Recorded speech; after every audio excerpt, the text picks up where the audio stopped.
Good morning everyone. In the previous class we discussed regarding the respiratory organs as well as the mechanism of breathing, right? So in this class we will be discussing regarding the exchange of gases, transport of gases, regulation of respiration as well as the disorders of the respiratory system. Okay.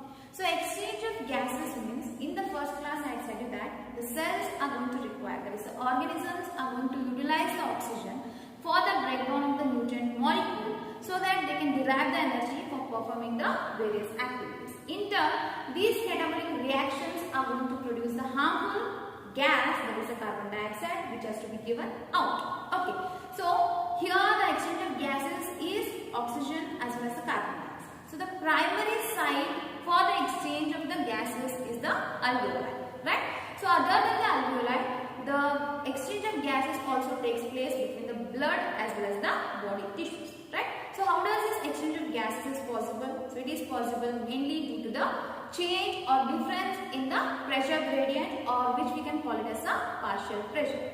So what do you mean by partial pressure? So the pressure which is exerted by an individual gas in a mixture of gases is nothing but the partial pressure. So the partial pressure of oxygen is given as PO2, whereas the partial pressure of carbon dioxide is PCO2, right?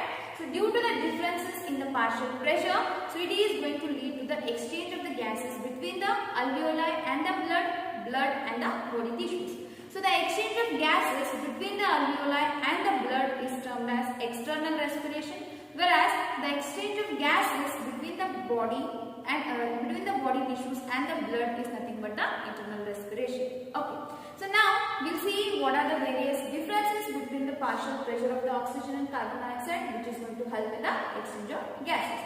So coming to the first one, that is the atmospheric air. So the atmospheric air is having the oxygen as well as the carbon dioxide. The partial pressure of oxygen is 159 mmHg. So here mmHg means millimeter per mercury.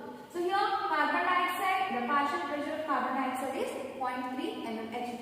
So now this is our alveoli. So this is a sac-like structure which are present in front of the bronchioles. So which is called as an exchange site, right? So where the exchange of gases is going to take place, right? So in this alveoli we are having the alveolar air. So this alveolar air is going to have the partial pressure of oxygen, that is 104 mmHg, whereas the carbon dioxide partial pressure is 40 mmHg. So we can compare the partial pressure, right? So as the exchange of gases is going to take place by the simple diffusion, that is the molecules are going to transfer from the higher concentration to the lower concentration. So the concentration of the oxygen is high in the atmospheric air compared to the oxygen which is present in the alveolar air. Obviously, the oxygen from the atmospheric air will get into the lungs or the alveoli. So here the atmospheric oxygen is inspired air, as the concentration of the oxygen is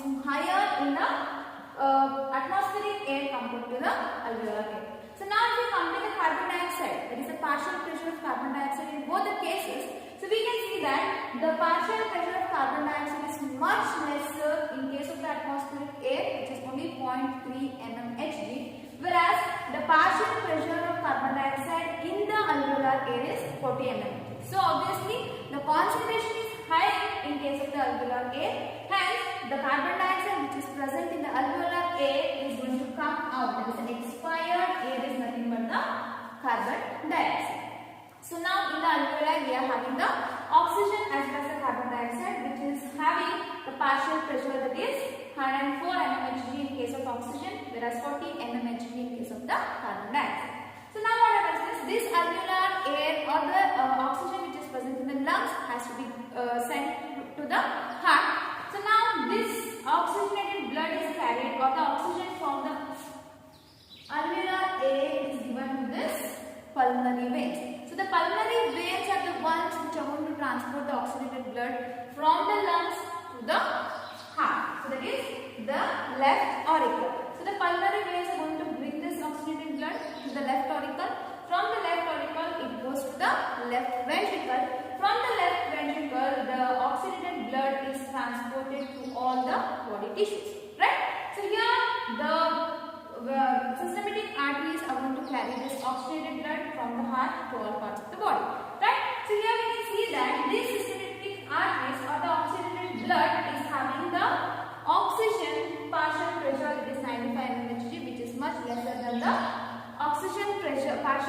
of the alveolar air, that is 104 mmHg, right? So 104 is greater than 95 mmHg, that is the concentration of oxygen is more in the alveolar air compared to this oxygenated blood. So hence the oxygen from the alveoli will get transported into the oxygenated blood, and now this systematic arteries are going to supply the blood to all parts of the body, that is the body tissues. So now what happens is these body tissues are also going to have a certain amount of gases, right? So the partial pressure of the oxygen which is present in the body tissues is going to be 40 mmHg, right? Whereas the body tissues are also going to have the partial pressure of the carbon dioxide, which is 45 mmHg. So here we can see that the oxygen is more, that the concentration of oxygen is higher in case of the oxygenated blood, whereas compared to this body tissue. Hence, this oxygen is going to get into the body tissues, right? So now body tissues are going to have the high concentration of the carbon dioxide. Hence, this carbon dioxide is going to back into this.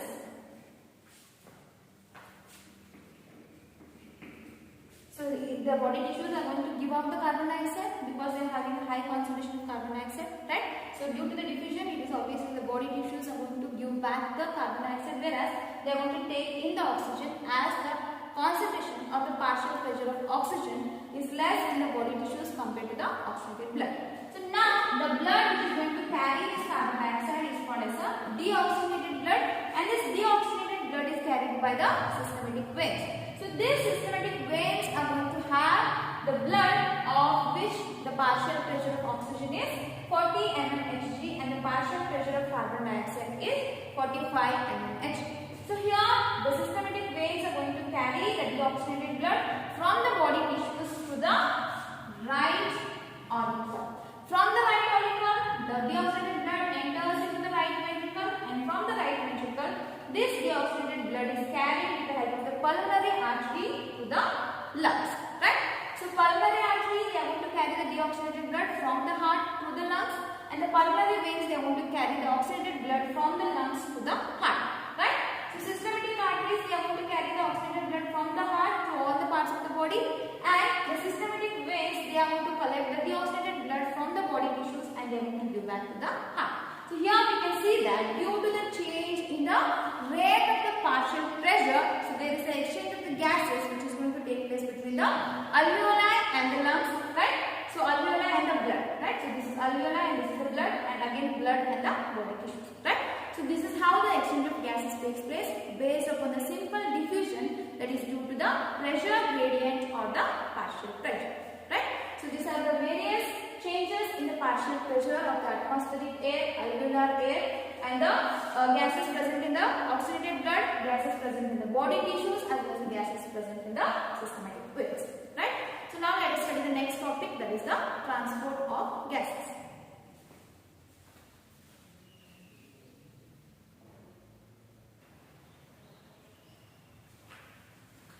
Okay, so now let us see the transport of gases. So the main medium for this transport of gases, that is the oxygen and carbon dioxide, is the blood. So how this oxygen and gases, oxygen as well as the carbon dioxide are going to get transported by the blood. So coming to the first one, it is transport of oxygen. Transport of oxygen, right? So in the transport of oxygen, 97%, right? About 97% of the oxygen is transported by the RBCs in the form of oxyhemoglobin, whereas only 3% of the blood is transported in the form of dissolved oxygen. Dissolved oxygen by the plasma. Right? So the transport of oxygen, right? So 97% of the oxygen is getting transported through the RBCs in the form of oxyhemoglobin, whereas only 3% of the blood is transported in the form of a dissolved oxygen by the plasma. So how these RBCs are going to transport the oxygen, right? So RBCs are going to have a pigment which is a red colored iron containing pigment which is called as a hemoglobin, right? So this hemoglobin having two parts. One is the protein part, that is the protein part which is called as a globin, and one part which is going to carry the ferrous ions. So each molecule of the hemoglobin is having carrying capacity of 4 oxygen molecules, right? Every molecule of hemoglobin can carry 4 molecules of oxygen. So this oxygen and hemoglobin binding capacity, it mainly depends upon the partial pressure of oxygen as well as the partial pressure of carbon dioxide, hydrogen ion concentration as well as the temperature, right? So what happens is in the alveoli, so in the alveoli there is a high partial pressure of oxygen. So there is a high amount of partial pressure of oxygen. Then there is a low partial pressure of carbon dioxide, low H plus ions as well as the low temperature. So this is going to help the oxygen molecules to bind to the hemoglobin, right? So whenever the partial pressure of oxygen is more, so then it is making the hemoglobin to carry these oxygen molecules, right? So the main thing or the main reason why this oxygen are going to bind to the hemoglobin, because they are having the ferrous ions. So every molecule of the ferrous is capable of carrying one oxygen molecule, right? So the oxygen binding capacity depends upon the partial pressure of the oxygen.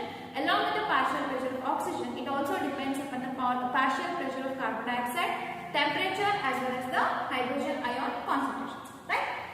So here in the alveoli, what happens is there is a more partial pressure of oxygen, whereas the less partial pressure of carbon dioxide, less hydrogen ions, whereas the less temperature, right? So due to these reasons, what happens is this oxygen is going to bind to the hemoglobin to form the oxyhemoglobin, right? So now what happens is in case of the tissues, so in case of the body tissues, so there is a low partial pressure of oxygen, high partial pressure of carbon dioxide, high temperature as well as the high amount of hydrogen ions. So now what happens is here the hemoglobin is going to dissociate the oxygen, right?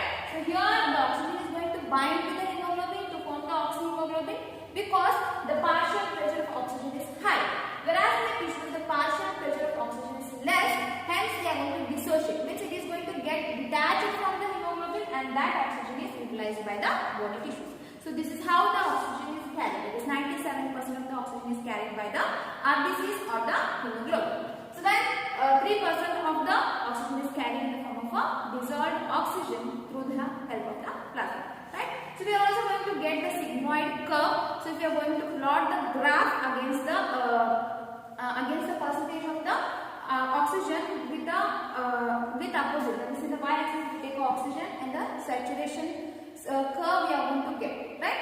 So every 100 ml of the oxygenated blood will carry 5 ml of hemoglobin, right? So this is regarding the transport of the oxygen. So now if you take the transport of carbon dioxide.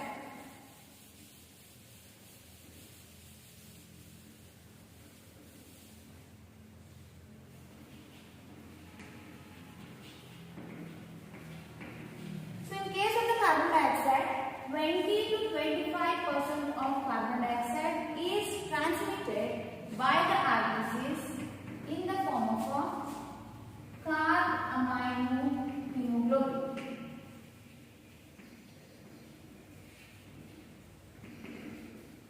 Right? So now 70% of the carbon dioxide is transported in the form of a bicarbonates and 7% of the carbon dioxide is transported in the form of a dissolved carbon dioxide. Right? So this is how the carbon dioxide is going to get transmitted or transported in the blood. 20 to 25% of the carbon dioxide is transmitted in the form of a carbaminohemoglobin. 70% of the carbon dioxide is transported in the form of bicarbonates and 7% of the carbon dioxide is transported in the dissolved carbon dioxide form. Right? So coming to the first one, that is the carbaminohemoglobin. So what is this carbaminohemoglobin means? So here the carbon dioxide which is having the partial pressure of the carbon dioxide is high in tissues.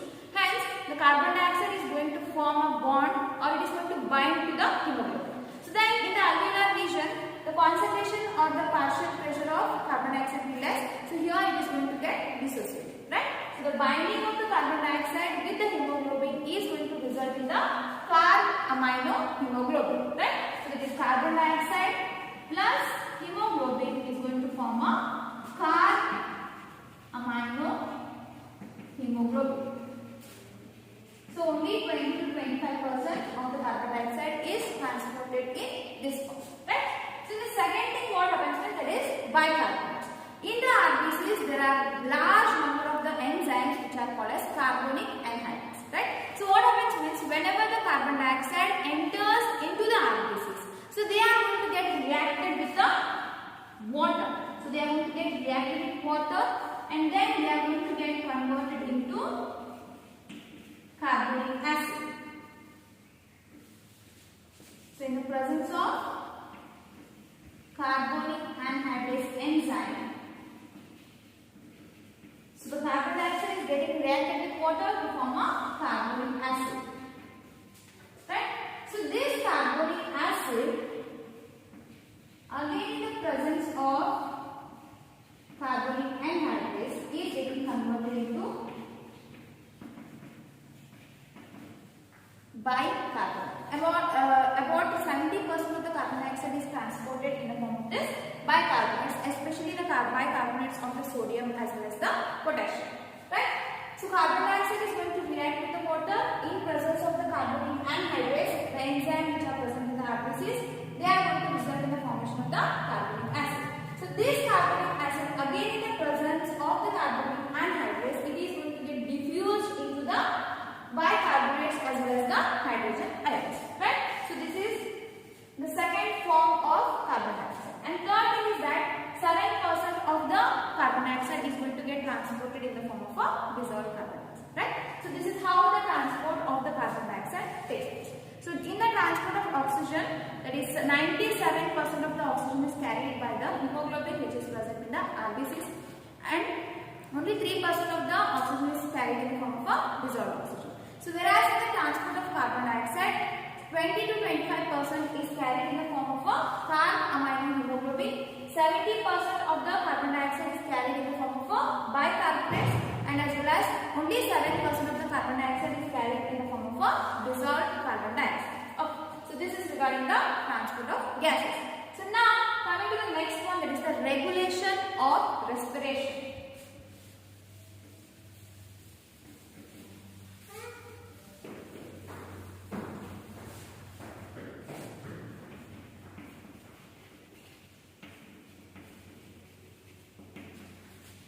Regulation of respiration.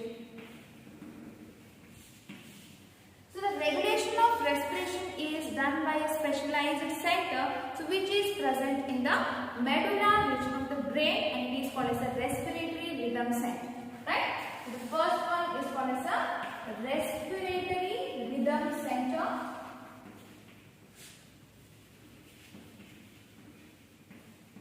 So which is present in the medulla region of the brain. So this is the one which is going to regulate the respiration, right? A specialized center which is present in the medulla region of the brain, and it is going to regulate the respiration, and the name of the center is the respiratory rhythm center. So along with that, there is one more center in the pons region which is called as the pneumotaxic center. So this is present in the pons region of the brain, right?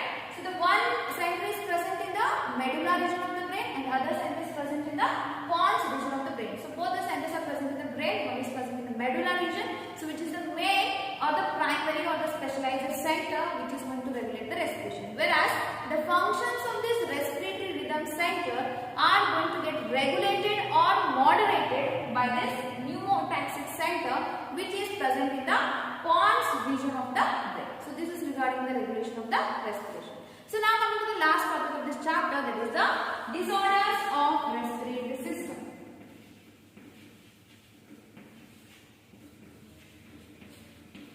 Disorders of respiratory system.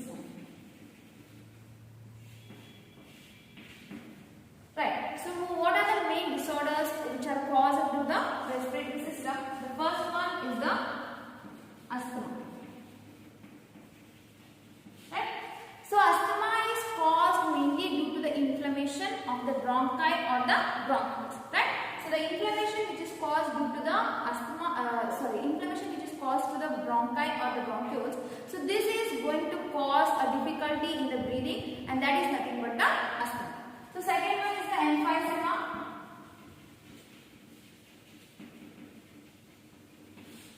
So emphysema is a chronic disorder which is caused due to the damage in the alveolar wall. So the damage in the alveolar wall is going to reduce the surface of the respiration, right? So that is nothing but the emphysema, right? So asthma means it is an inflammation for the bronchi and the bronchioles. Okay, so that is going to cause the difficulty in the breathing, whereas emphysema is the damage of the alveolar wall. So if there is a damage in the alveolar wall, so usually the alveolar wall is having three membranes. One is the squamous epithelial layer. So the second one is the ground substance, and the third one is the endothelium layer, which is present in the capillaries of the alveoli. Suppose if the membrane of this the alveolar membrane is damaged, so then it is going to reduce the surface for the respiration. So that is also going to cause a severe respiratory disorder, that is called as the emphysema. And last one is the occupational respiratory disorders. Occupational respiratory disorders.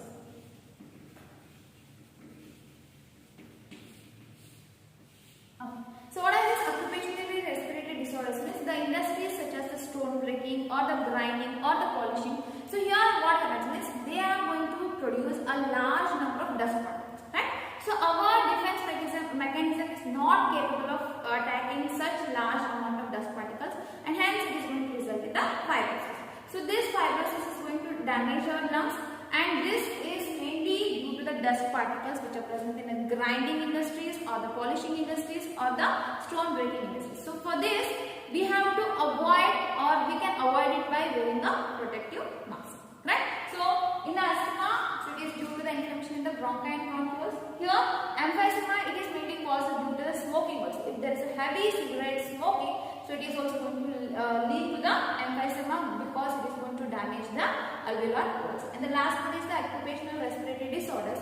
Here what happens is due to the large amount of dust particles which are not able to get defended by the defense mechanism, or which are not capable of fighting from the body's immune system. So now they are going to lead to the fibrosis. Fibrosis is going to lead to the lung damage, right? So to avoid from this occupational respiratory disorders, we have to wear a very protective mask, right? So that's all with this chapter. So with this we are going to complete this chapter. Here we have discussed the respiratory organs, mechanism of breathing, that is there are two things, one is inspiration and one is expiration. Then exchange of gases, there are two types of exchange of gases, one is external respiration and internal respiration. Transport of gases, that is transport of oxygen and transport of carbon dioxide. Regulation of respiration as well as the disorders, that is asthma, emphysema as well as the occupational respiratory